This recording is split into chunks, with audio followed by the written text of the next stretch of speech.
Divinos Momentos es patrocinado por las seductoras burbujas del espumante Fosmaray, único en su género.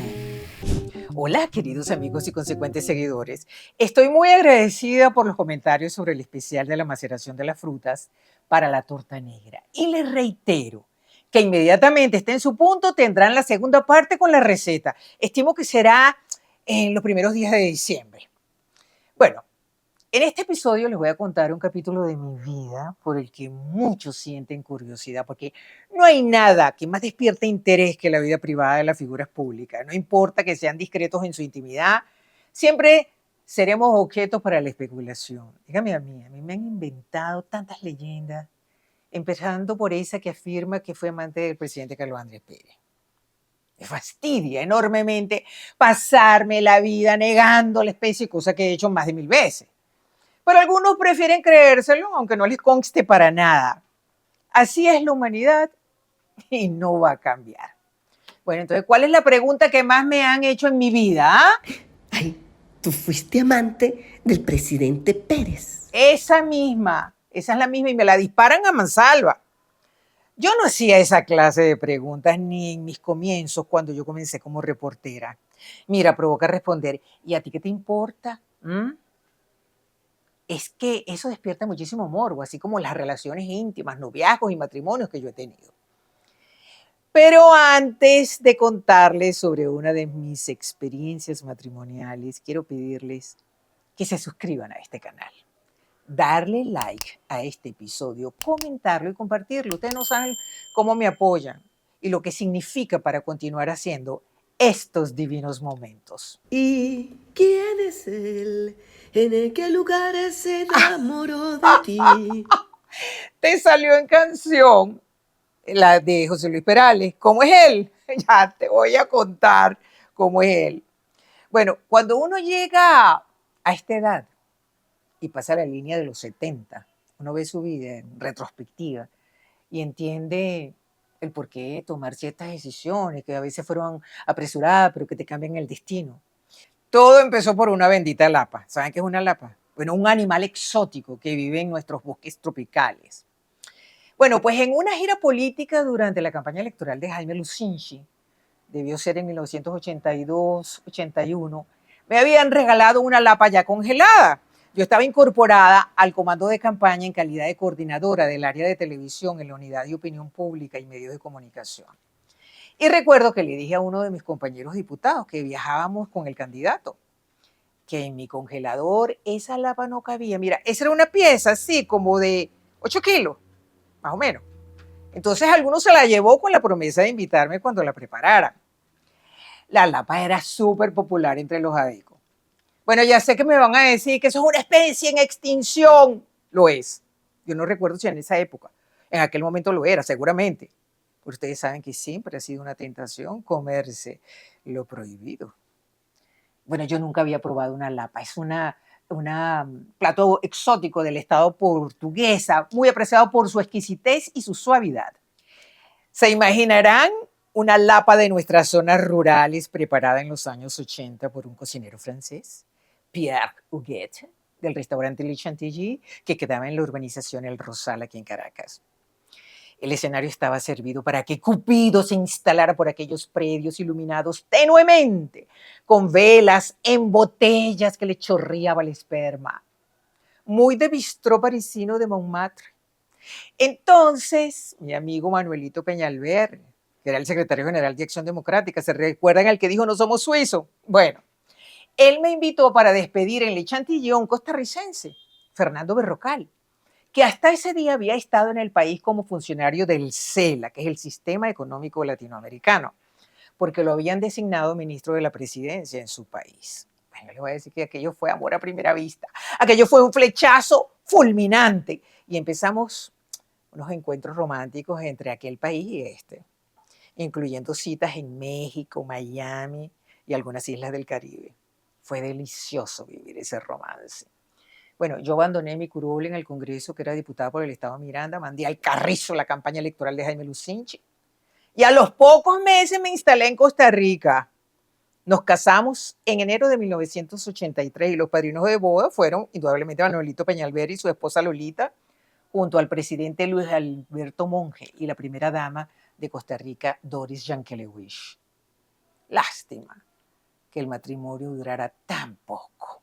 ¿Por qué tan poco? Bueno, porque a veces las lunas de miel duran muy poco. No es un récord, sino un buen promedio, diría yo, porque mi primer matrimonio solo duró 5 meses. Bueno, yo apenas tenía 18 años. De eso sí es que verdad, no me pregunte, porque eso no me acuerdo para nada. Entonces se acabó el amor y te fastidiaste. No, para nada. Es que cuando te confrontas con la cotidianidad, se puede perder la magia. Lo que me fastidió fue el clima, ¿sabes? Ese clima tan húmedo me afectó. Así que cuando yo sentí que me estaba enmoheciendo, me devolví rapidito. Pero el tiempo que pasé en San José fue un disfrute.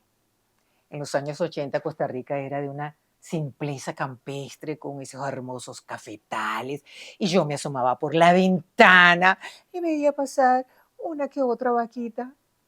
Ay, qué lindo.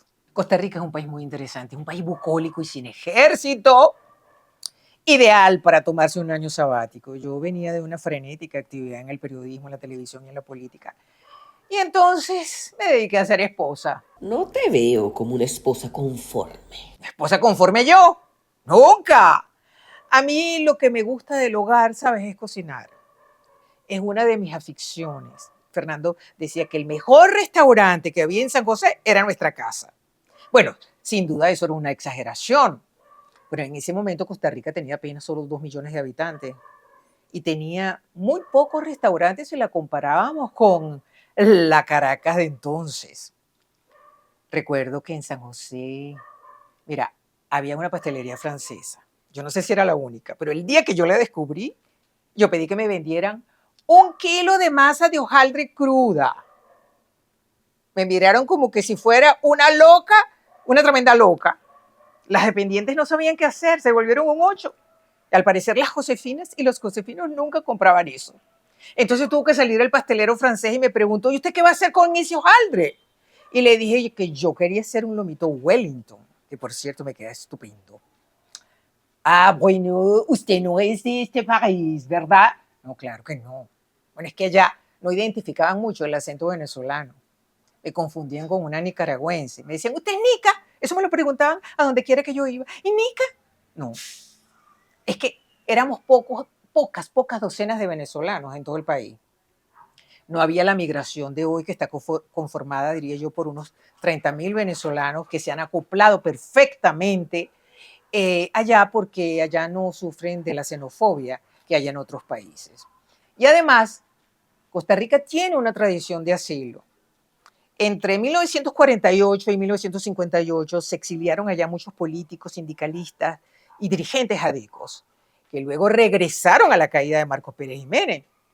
Y durante ese tiempo se establecieron unos lazos muy fuertes entre Acción Democrática y el PLN. El PLN es el Partido de Liberación Nacional de tendencia socialdemócrata como Acción Democrática. Mi esposo era del PLN. Bueno, yo era ama de casa, sí, pero en nuestra casa se dieron unas reuniones muy interesantes. Con el legendario, por ejemplo, comandante Cero, recuerdan, el sandinista Edén Pastora, fue gran amigo. Y yo hasta llegué a cocinar en una oportunidad para unos miembros del Frente Farabundo Martí, para la Liberación Nacional, que para ese momento se habían incorporado a la vida civil de El Salvador después de una larga y cruenta guerra. Por cierto que pasó algo muy cómico en ese almuerzo porque me alabaron una deliciosa crema que yo había hecho con algo muy parecido a nuestro apio, el apio criollo. Pero allá yo no conseguía el apio y compré un tubérculo que era lo más parecido al apio. Camote. No saben la cara que pusieron cuando preguntaron que qué delicia era esa, de qué era. Yo les dije camote, ¿por qué? Porque el camote era un alimento destinado para los chanchos. Los chanchos son los cerdos. Después me enteré que nuestro apio criollo se conoce allá como arracache. Pero yo qué iba a saber. Bueno, pero saben, yo había apostado a esa relación. Y pensé que valía la pena compartir un proyecto de vida y tener familia cuando él me lo propuso. Es que yo soñaba con tener hijos.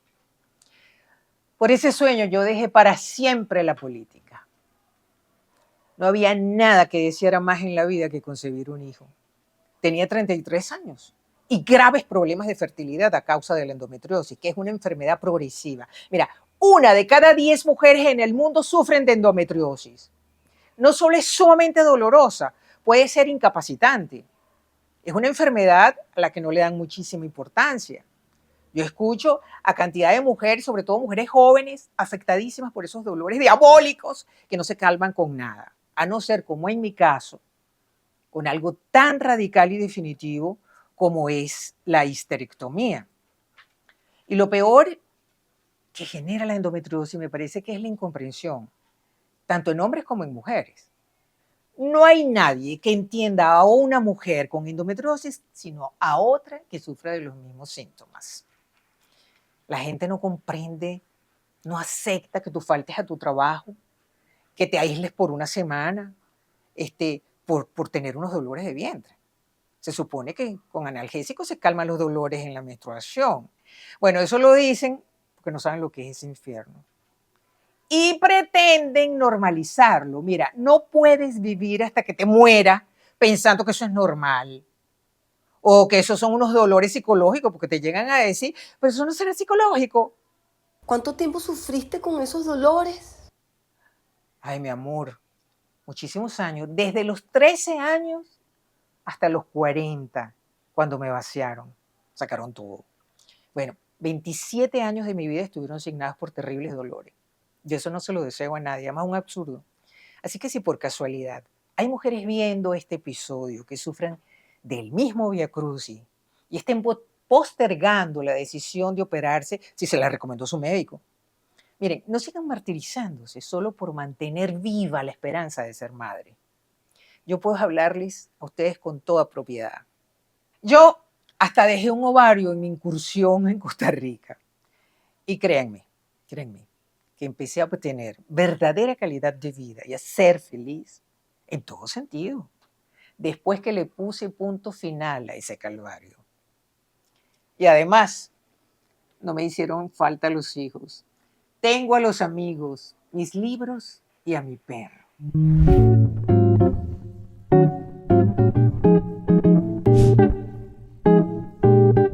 Y nunca me faltan las alegres burbujas de Fosmaray Brut para celebrar una vida saludable y la dicha de compartir el presente y los buenos recuerdos.